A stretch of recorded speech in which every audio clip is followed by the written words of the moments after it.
Hello, everyone, and welcome to Rob's Rogues. And today we're taking a look at the new 52 Nightwing series. And I thought I have my screen share up on here, so hopefully you can see the Nightwing image. Um, and I think hopefully I just got rid of the Nightwing image here. But thanks for tuning into Rob's Rogues. I did not get a chance to get this up on the Facebook page in time. I think I just put it up a few minutes ago that I was going to be doing another one of my reading rooms. This is reading room number 2, and I was like, bleh. See, when we're live, I can't edit all this stuff out. Like I mentioned, we're going to be talking about the end, or I guess the beginning, if I get it, I'm backwards here, the beginning and the ending of the Nightwing series. So we're in about year 3 of the New 52, and when the New 52 was coming around, I was kind of, iffy if I wanted to, continue on with the comics that I was reading. And traditionally, only up until this point, I've only had ever read a couple comics here and there. I wasn't a real avid comic reader. It was just kind of one of those things. If I thought about going to the comic book store, I would kind of go pick up some comics and primarily just kind of bought action figures and really didn't do a whole lot with comics. I kind of had slipped out of it for a while. But probably the last few months before the New 52 hit, I started kind of getting excited, like, wow, this could be a jumping on point for me. So I started picking up some of the endings of some of the comics that I was loosely reading, and kind of wanted to see where the old universe ended and where the New 52 began. So that's kind of where I started. And I had a big list of comics that I was just going to start with the number ones and see, how many of these books, captured my imagination. And I think at one time I was on 15 books, and I should have had this pulled up before now. Pardon me just a moment here, but as I'm looking at my list to see the comics that I'm currently on, I'm on 1, 2, 3, 4, 5, 6, 7, 8, 9. I'm on 10 books currently right now at the moment. The books I'm still on are Batman and Robin, basically. Batman Eternal, Batman and Superman, the new Teen Titans, which won't be coming out till July, but the Teen Titans, Red Hood and the Outlaws, Justice League, Green Arrow, Aquaman, and Future's End. And the Justice League America, I was on that one, and that had gotten canceled. So there was some other books. I was on Green Lantern for a while. So the New 52 was really good for me to be able to just kind of jump right in and be at kind of ground level. Yes, there are some things that were radically different, but as far as the Batman universe was concerned, things pretty much stayed the same. Yes, we had a change with the Robins. Each of them kind of got a little personality tweak here or there. Damian, I really think he and Batman are the only two that really stayed exactly who they were, and Nightwing, for the most part, as well. Some of his history was changed just a little bit. Nightwing was a book that, before the New 52, it wasn't one that I bought. Generally, I always bought the Robin comic, and I stayed pretty faithful to buying that one throughout its whole entire run. And then the Batman comic, those were the two books that I generally bought. So if there were, because the Batman and the Robin comic generally kind of dipped into each other and helped tell stories in both books. And because of that, stories like the resurrection of Ra's al Ghul and No Man's Land and War Games and War Crimes, I did buy some other Bat books, and Nightwing was one of them. So I do have a few Nightwing issues, but that was only really because that I needed to pick those up for other stories. So the New 52 was something that I was like, you know what, I really want to give the Nightwing character a try reading. I've always liked the Dick Grayson character, and Dick Grayson was my first favorite superhero. You can kind of see him right back here, right there. See him? Okay. I came into Dick Grayson being my Robin before I became a big Tim Drake fan, because of the new Adventures of Batman, the '70s cartoon series. and that kind of spawned into Challenge of the Super Friends and Super Friends Superpowers. Then you had Scooby-Doo meets Batman and Robin, and then running in syndication was the '66 Batman TV show. So that was my that's where my love for the Robin character really first started, and Dick Grayson was Robin. And then, of course, through the years, I gravitated toward Tim Drake, but Dick Grayson was still kind of that very first Robin for me. So he always held the that special place. I wasn't really keen on him becoming Nightwing at first in the comics, and I kind of dismissed it like, oh, he's not going to last in this Nightwing persona. He's eventually going to go back to being Robin, and that wasn't the case, as we found out in A Lonely Place of Dying. That we thought that this Tim Drake character was going to make Dick Grayson see that Batman needs a Robin, and then that's where I got really excited to see Dick Grayson stay as Nightwing, and then of course Tim Drake becoming Robin. So then I started to warm up to the idea of Dick Grayson, and then the Batman animated series came in, and in its last incarnation we got introduced to the Dick Grayson Nightwing character, and that's where I really started to like the Nightwing character. And then I always enjoyed reading the Nightwing comic whenever it, like I said, dipped into other stories that the main Batman book or the Robin book was kind of telling. So this is a long, introduction here for this Nightwing book, but I thought this is going to be really pretty cool, and I enjoyed it right from issue 1. Obviously all the way to 30 here, as I have the last issue.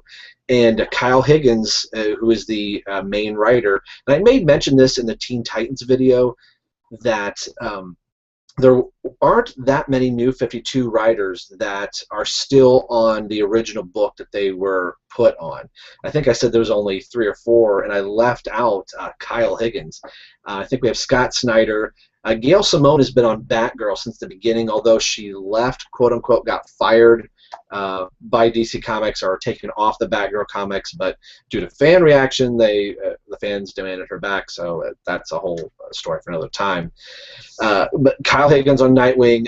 One that I left off, I can't believe, is Pat Gleason and Peter Tomasi on the Batman and Robin title. They've been on since the very beginning, of course, Snyder and Capullo. And that's about it far as people that were still on their book. And Kyle Higgins didn't make it to 30. He was replaced for 30, and we'll get into 30 here after a while. But he was on through 29 and all the annuals. And the cool thing about Kyle Higgins being the writer is that he was a big fan of the Batman animated TV series, and it really shows. He puts these wonderful little nuggets from the animated series, or makes animated series references for fans of the animated series. So when I would read the book, those things could really kind of make me smile, that it was like, wow, here's a guy that obviously grew up on the animated series just like I did, and you could really tell, and that he is a real fan of the Dick Grayson character and the Nightwing character, and it shows throughout his whole entire run. What was really cool about the first issue, or the first probably, I have them right here, so we're kind of going through here real quick, 6, 10, 11 issues there, 10 issues of Nightwing, actually 11 issues there, as I saw 12 right there, is that Kyle did such a great job with Scott Snyder of weaving it into the Court of the Owl storyline that you don't realize that it was part of the Court of the Owls until I think issue 5. We have the psycho killer that is kind of plaguing Haley Circus, and this is just shortly after Dick is no longer Batman. He is going back to the role of Batman, or back to the role of Nightwing, rather. And before we get into that, they decided to change the blue to a red. And initially I was kind of like, oh, I don't know if the red is really going to work with Nightwing. But after issue 1, I really liked him in the red. And another reason making him the red, it tied him to his past are kind of linked all of the Robins together. You have the red on the Nightwing. You have obviously Damian that's wearing the red tunic, like all the Robins had. But you have Red Robin as Tim Drake, and he's in a red costume. You have Jason Todd that is the Red Hood. So you have all these reds. So it was just a creative decision that they were like, you know what, we've had the blue for a while, and I can't find it. I was kind of looking right before I went live here, but there were some initial drawings of Nightwing in the blue for the New 52, but they had done a mock-up drawing of the blue and the red, and decided to go with the red after all. So we're this close to getting the traditional blue-looking Nightwing. For a while, the red did not go all the way down to the fingertips. It wasn't until Brett Booth's run, and I'm trying to remember where that was. There's the Brett Booth run. This is issue 19, where he put the red all the way back down to the fingertips, and then changed the Eskrima location for his sticks being on his back and put them onto his side. But so there's a little bit of extra history for the Nightwing character in case you wanted to know. But getting back to issue number 1, and actually the first 5 issues, that Higgins was in really good close contact with Scott Snyder before the New 52. They did Gates of Gotham together and a couple other little projects. So when they put the New 52 together, Higgins was talking to Snyder, said, hey, I want to tap into what you're doing, but I kind of want to have a slow burn and build up to that moment where you need the whole Bat family.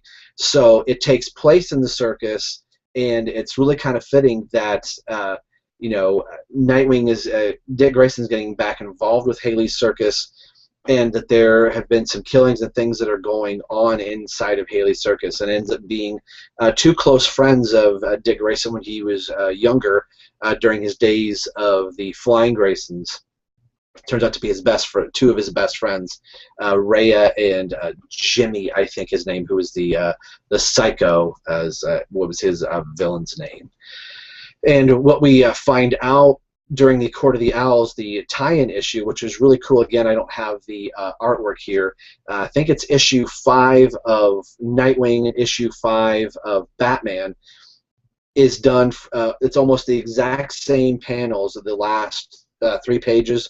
Panel for panel, they're just flipped on different, whose ever point of view that it is, one being Nightwing's point of view and one being Batman's point of view. The reveal that Nightwing was supposed to have been a Talon, and because of Tony Zuko killing Dick's parents and Bruce Wayne coming in to adopt Dick Grayson, that took Dick out of line for being a member of the Court of the Owls, since now Bruce Wayne was taking care of him. So then the court then ended up trying to go after Dick's best friend, and that horribly backfired on the court and everything like that. So that was really cool for that reveal, that the Nightwing story was did a nice kind of bob and weave with the fans, that as you read Batman, then you read the Nightwing book, and you can really go back and see that that whole story was in fact tied into the Court of the Owls. But Kyle Higgins did such a great job of telling his own story, but planting little tiny seeds for the Court of the Owls. So that was his first initial arc. But Kyle just did such a really good job, and had nice momentum building in to his stories. And then we get into Death of the Family, and how the Joker ends up wreaking havoc in Nightwing's life. Nightwing in Kyle Higgins' run actually starts dating Sonia Branch, who is the daughter of Tony Zuko. So that was really kind of a mind screw, if you will, that here the Dick is trying to fall in love with somebody, but it's the daughter of the man that killed his parents. So I thought that was just a really unique take. Mr. Haley ends up being killed, and Dick is given Haley's circus, and Haley's circus was kind of traveling all throughout the country, and Dick decides that he wants to bring Haley's circus back to its glory days, and decides to put it in the amusement mile in Gotham City, the old rundown, abandoned, kind of crime-ridden part of Gotham City. But in its heyday, when he was a member of the Flying Graysons, this is where Dick spent a lot of his childhood and said this is what Gotham City needs, and Dick funded everything himself to make sure that the circus was going to be that perfect thing. And then Death of the Family happens, and so those of you that read Death of the Family knows that the Joker starts targeting not necessarily Batman, but each of the members of the Bat family, and ends up killing Rhea and dresses her up in a Nightwing costume. And in the process of doing that, the Joker torches the amusement mile and burns everything to the ground that Nightwing, Dick Grayson, has worked so hard trying to save, and every bit of money that he had, he put into it, and to make help make Gotham really good, is now almost penniless. And then we have the fallout from Death of the Family, the things that Batman wasn't telling the other members of the Bat family. So Nightwing decides that he needs to leave the city for a while and heads to Chicago. And I thought this was a brilliant move in the hands of Kyle Higgins. Not only it would have been cool for him to go to Bloodhaven, but Kyle Higgins is originally from Chicago, so you can tell in those issues where Nightwing is in Chicago that he knows every nook and cranny of every nook and cranny. I said that right. Every nook and cranny of Chicago. And I remember being in Chicago when the series shifted to Chicago. So we were kind of looking at the Sears Tower, and you would kind of see Nightwing kind of fly by the Sears Tower and be in Millennium Park, and it was kind of cool to be in Chicago looking around and having a comment going, hey, like it's a real person, but say, hey, Nightwing was right here. I remember kind of tweeting. I took a Nightwing action figure, this guy here, and kind of put him in Millennium Park and tweeted the image of Nightwing to Kyle Higgins and said, hey, look, I found Nightwing in Millennium Park. And he said that was so cool. So that was really kind of cool to get a tweet from Nightwing himself, Kyle Higgins. And I just really liked that part of the book, or that part of the series. And then some things started to change. Kyle Higgins was doing this really cool story of Nightwing wanting to track down Tony Zuko. He finds out in the end of Death of the Family that Tony Zuko is still very much alive. So Kyle Higgins has this wonderful story going on right about the time that Forever Evil hits. And Nightwing has been the first costumed superhero to be in Chicago in many, many years, probably almost 20 years, that Chicago was this little sect in the DC universe, as far as DC was concerned, that there had been no superheroes. I don't know if it was 20 years. It may have been more like 10. But still, there had been no superhero activity for a very long time, and this city was very anti-superhero. But there had been some killings going on of like one of the last master criminals in Chicago, and Nightwing knows that there's a connection between that villain and Tony Zuko, and just the wonderful things that kind of play out in Chicago. We have the I want to say it was the Clue Master, and I'm wrong, as we got 29 issues here. And you would think that I would have this, the Prankster. There we go. Issue number 20 is the start of the Prankster story in Chicago. And what was really kind of cool that Kyle Higgins had done to Nightwing, since he had lost all of his money, Nightwing really only has one suit and a few batarangs and a couple of Screamer sticks left, and he has a loft in Chicago, so he doesn't really have his safe house anymore, since he kind of moved all of that stuff into the amusement mile, since that's where his base of operations was kind of being run out of. So when that burnt to the ground, he lost all of his wardrobe and a lot of his weapons. So Kyle Higgins did something really cool by putting Nightwing in situations where his costume would start getting tattered and torn, and he was having to sew and mend things up. So I thought that was really kind of cool, that almost kind of like in the Peter Parker days of, like, I only have one of these suits, so he's always having to do, his own laundry and mending suits and repairing gadgets. And I thought that was just another brilliant move on Kyle Higgins. But as we get out of the prankster, like I mentioned, in Chicago, we have the Forever Evil hit. And I think that was something that really kind of plagued Kyle Higgins, because in that very first issue of Forever Evil, Dick Grayson, Nightwing, is captured, and his mask is taken off, and almost beaten half to death, and the crime syndicate uses Nightwing as an example to all the other heroes out there that they mean business, and that they are going to hunt down and track every hero that resists them and exposes his identity to the world. And I remember reading that issue of Forever Evil thinking, okay, DC, what have you just done to the Nightwing character? It's not like this is a standalone story or an Elseworld story, because it was cementing itself in current continuity. But while that's going on, Kyle Higgins is in the middle of telling his own story, so you could kind of tell that he must have gotten, you know, an edict from high above that said, this is what's going to happen with the Nightwing character. And I'm sure probably right around issue 26, probably even earlier than that, probably around 22 or 23, he was probably told that the series is going to be ending, which, you know, we didn't know. But speculation for quite a while was that Dan DiDio was going to get his way and was going to kill Nightwing like he originally wanted to do in the Last Crisis, but they made that be Superboy instead. But the whole plan all along was to kill the Dick Grayson character.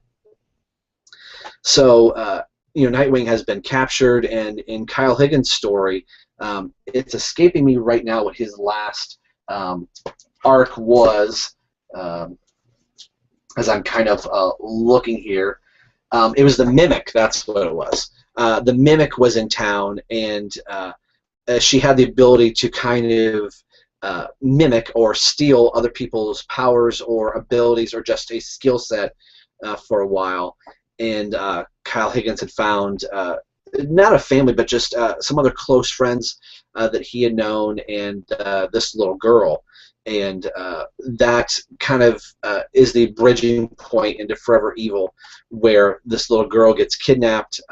She ends up finding out who Nightwing is. She's kind of snooping through Dick Grayson's apartment and finds a set of Scream-a-Sticks, and Zaz ends up coming in and kidnapping this girl, and Nightwing goes out on a quest to try and find this girl, ends up saving the day, and Kyle Higgins does this really beautiful his closing piece in 29 is just a brief his history in the New 52 of seeing where he came from, and kind of reiterating that in this version it's Dick Grayson that figures out who Bruce Wayne is, although in the Origins book that recently came out 2 weeks ago, they retconned that Nightwing no longer figures out that Bruce Wayne and Batman are the same. I think they're going to give that back to Dick Grayson.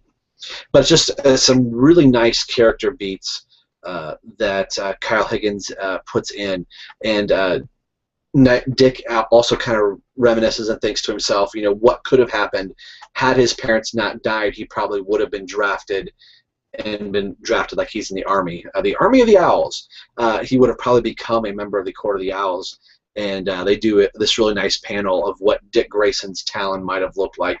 And it was pretty much this type of bird, but more kind of bloodied and torn, a little more owl-looking, obviously, but it represented more of the animated series logo than the traditional New 52 Nightwing logo. So if you had read Forever Evil, you know that Dick Grayson, Nightwing, is bringing Zaz back to Gotham, and it's the first time that Dick is coming back to Gotham City since having left since the death of the family incident, although he did come back during Damian's death during the Robin R.I.P. series for a little bit.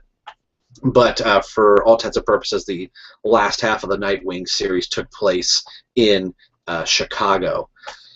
So it was a nice little bridge between issue 29 and Forever Evil 1 that Dick Grayson saves the day, takes Zaz back to Gotham City, and then that is the event that happens in Forever Evil where Nightwing is taken. So, which kind of brings us to Nightwing 30 here, and then Forever Evil number 7. Actually, kind of Forever Evil number 6, and that was the issue that a lot of fans thought this was going to be the issue where Nightwing buys the farm, is going to go off to live in the pasture somewhere else. Dick Grayson does kind of die. He's hooked up. He's kind of like a human bomb. He's kind of hooked up to all these machines, and it's Lex Luthor that says, and it has a conversation with Dick, knowing as long as Dick's heart is continuing to beat, it is the thing that is continuing to pump whatever it is that's controlling the bomb and is causing the bomb to count down. So the only way to stop the bomb from going off is to flatline Dick Grayson. So what you find out in 7 that Lex Luthor ends up giving Dick a pill that ends up slowing his heart down.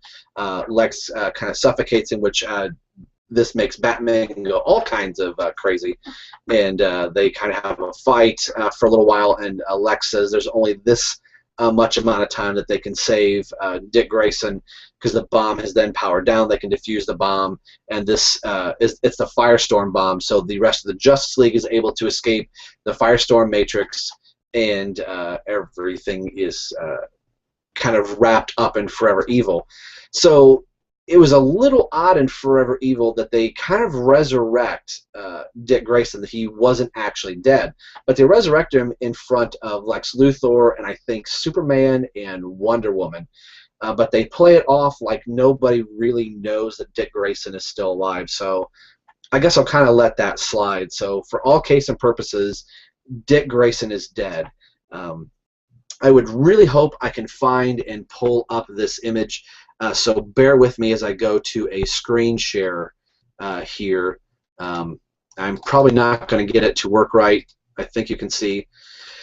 Issue 30, I can only get a couple of these images right here, so hopefully you can see these and hopefully they're in frame. But what you're looking at, if not, I'm sorry if you're looking at me, I apologize. But what you're looking at here is Superman, Batman, and Red Robin. And I only saved a couple of these images.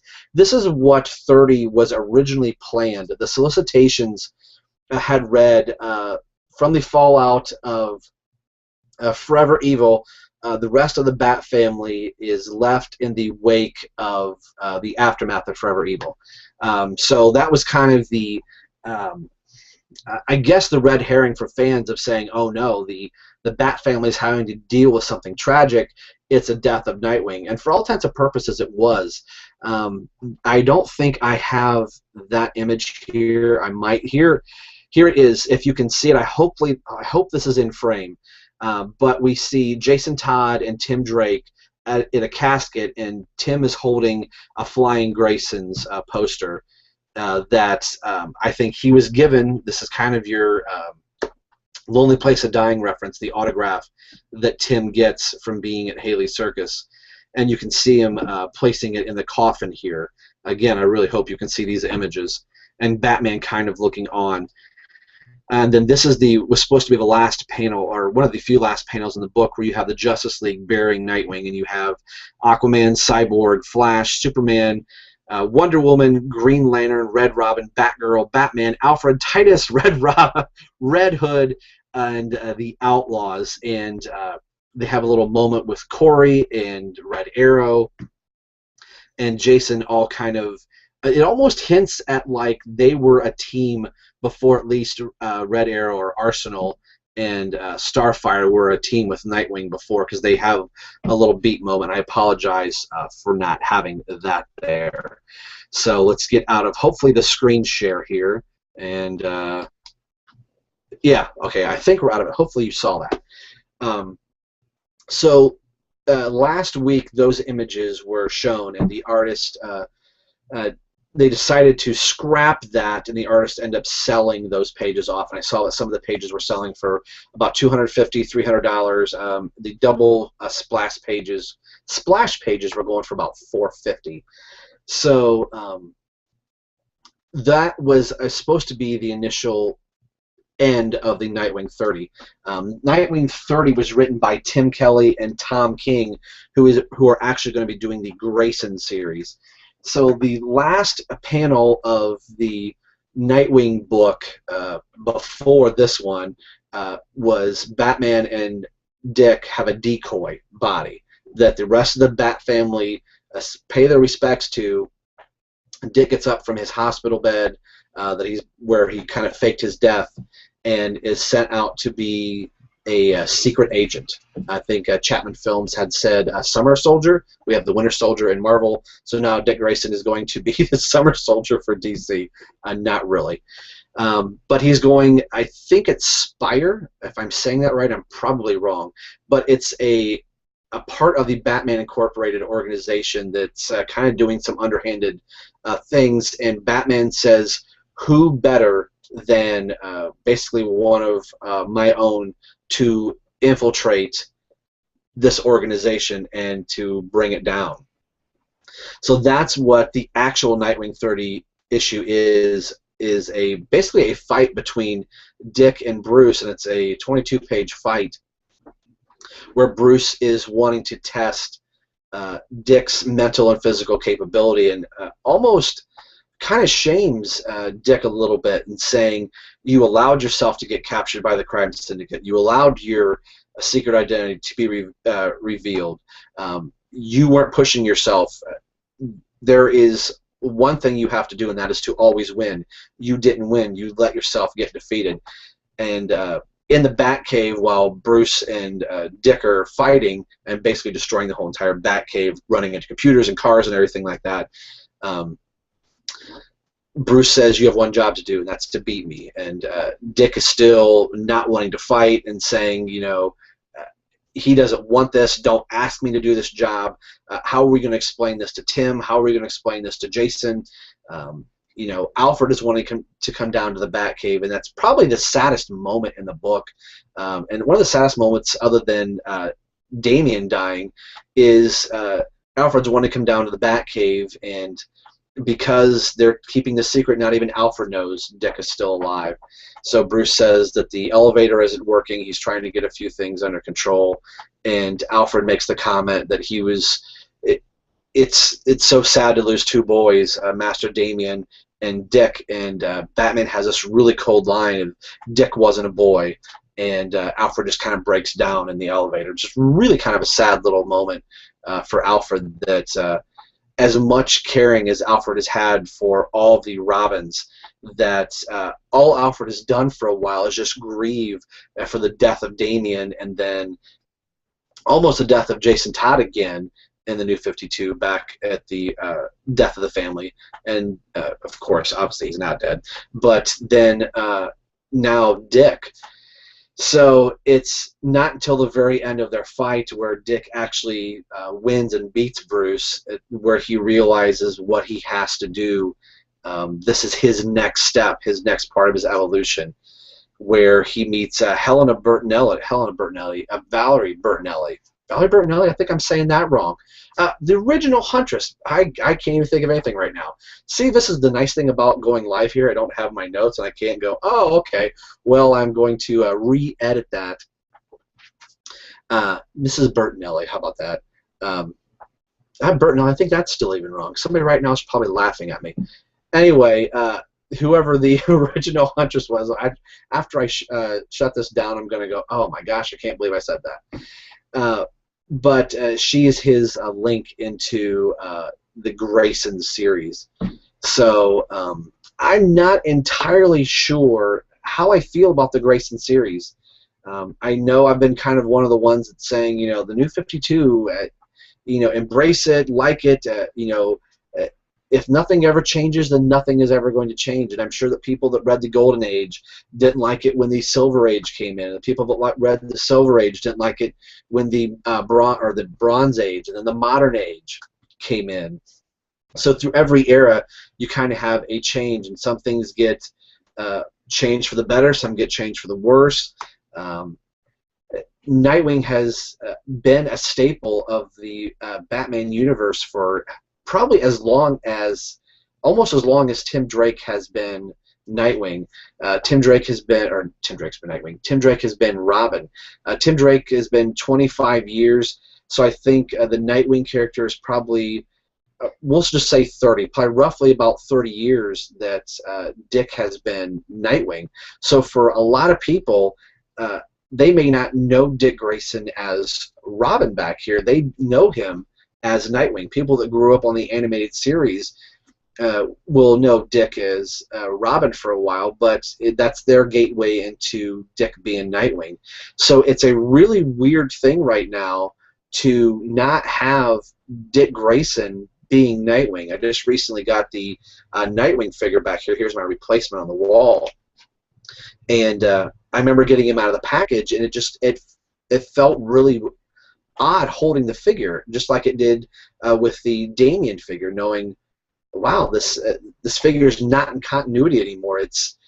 There's something new. I mean, granted, Dick Grayson is still alive, and superheroes never stay dead. Things usually end up coming back, but having your identity shown to the whole entire world, that's kind of hard to come back from. It's happened in the Marvel where everybody's taking off their masks for the whole Civil War type thing, but it makes me wonder, is the secret identity more important than the actual hero? I gotta be honest, I don't read the Nightwing comic book for Dick Grayson. I mean, I do. I'm glad Dick Grayson is Nightwing, and I don't read Teen Titans or the Robin comic necessarily because it's Tim Drake. I mean, I do, but I want to see Robin. I want to see Nightwing. I want to see. That's the thing. I don't think you could have it in a whole entire comic book for Peter Parker and it just be Peter Parker and there's no Spider-Man or Clark Kent and there's no Superman. The characters are good, but the thing that we like is what this normal person or Kal-El becomes Superman. It's the idea of Superman. Then how does Superman live as Clark Kent, the mild-mannered reporter? How does Dick Grayson kind of go about his dating life when he sees the bat signal, knows that Batman needs Nightwing? So I don't know. I'm going to be on issue 1 of Grayson, but this is probably really going to test, do I like the Nightwing character more than I like the Dick Grayson character? I'm kind of having that conflict with doing my Robin Everyone Loves the Drake podcast, as I can't forget my own podcast name. That I'm such a big fan of the Tim Drake character, but first and foremost, I'm a fan of him as Robin. I'm a fan of Dick Grayson as Nightwing. So I don't know if I'm going to be a fan of Dick Grayson as Grayson. That's going to be weird. Dick Grayson will be carrying guns, which just really kind of seems completely crazy. Guns were the very thing that killed your mentor's parents, which brought the world Batman, which kind of brought you into being Robin in the first place. So it's going to be different. I'm kind of curious to when Batman Eternal has already kind of made mention of Dick Grayson. It's in issue 5 with Red Robin. Tim kind of gives a backhanded slap in the face to Batman verbally to, well, what happened to Dick. I thought we were all a family. Where Tim is still under the impression that Dick is dead. So yeah, I don't know really what to think. It's going to be weird being in a world in DC where this figure sits on my wall and I go, you're not Nightwing anymore. I'm sure that some people, when they wrote Dick Grayson not being Robin anymore, I was kind of one of them for a while. Thought, who is this Nightwing character with this big, 70s, Elvis, lapel collar, John Travolta collar on? Going, you look kind of stupid. I don't like you as a Nightwing. Granted, that costume didn't help him, but he got tweaks and stuff like that. But it took me a while to warm up to the Nightwing character, and I've got to say, out of all the characters that have become something else. I think they did it really good with Dick Grayson, that he was able to transcend his Robin character and become his own hero. And I think that was the really cool thing for a lot of people that liked the Nightwing character. He wasn't just Batman's partner anymore. Even though he helped Batman, he was his own being, his own thing, his own hero on his own terms. So, yeah, I don't know what to make of it. Kyle Higgins' run, I think, was fantastic in the New 52. You could tell that here was a guy that absolutely loved the Dick Grayson Nightwing character, and I think every page just oozed with just the love and admiration that you could have towards a fictional character.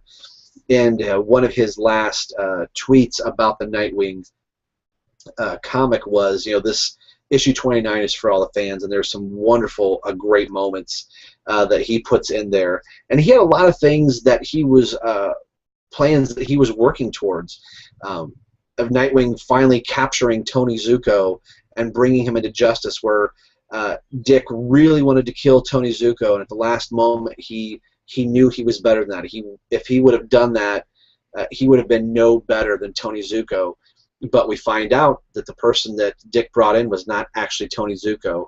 Tony Zuko may still be out there, and maybe that'll get kind of introduced in the Grayson series. So there were a lot of things that Kyle Higgins kind of put into place that it appeared that the next year was going to be really exciting for the Nightwing character, just being in Chicago. So that's going to kind of wrap it up for this reading room. Generally, I won't cover a whole entire series unless, it's canceled. I'll do, arcs of a series. One of the next ones I'm going to do is Batman and Superman in the First Contact, where they meet Huntress of Power Girl for the first time in the New 52. So that's going to end it for me right here. This has been episode 2 of the Reading Room, and we are taking a look at the now canceled Nightwing series written by Kyle Higgins. And if you're a fan of Kyle Higgins' run, he is still writing Batman Beyond. So any Batman Beyond fans out there, sadly I'm not really one of them, but I know I'm getting a lot of boos right now. But he was also a real big fan of Batman Beyond, and you can tell just from reading that as well.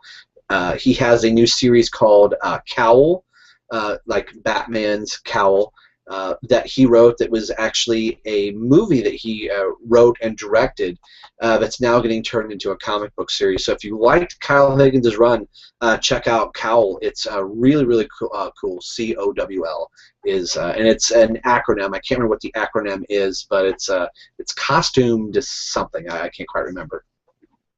But this has been a look at the canceled Nightwing series. I can't believe I'm saying Nightwing and canceled in the same sentence.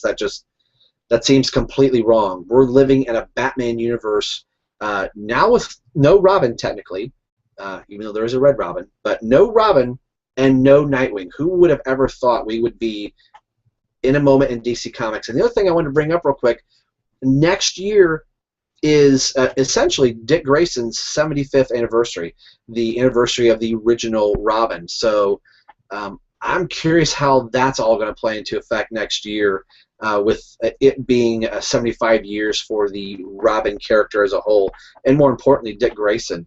You're going to celebrate Robin turning 75 years old, and the guy that was originally Robin is not a costumed hero anymore. Weird. Okay, I probably rambled on up. Thanks for watching this. Hopefully the sun glaring hasn't bothered you too much. But thanks for watching, and check out everything on the Rob's Rogues. And I think we're trying to work on another Rogue show coming up, where we're going to look at the next set of books for Batman Eternal, and we've got some couple other topics we're discussing. So be on the lookout for that. We'll probably do something pretty soon, I would think, probably within the next week or so. We kind of missed our last month deadline, but some things kind of happened. So, but the Rogue Show will be returning, and then all the content on everybody else's YouTube pages, and obviously mine too. Thanks for watching, guys. We'll see you next time. Bye.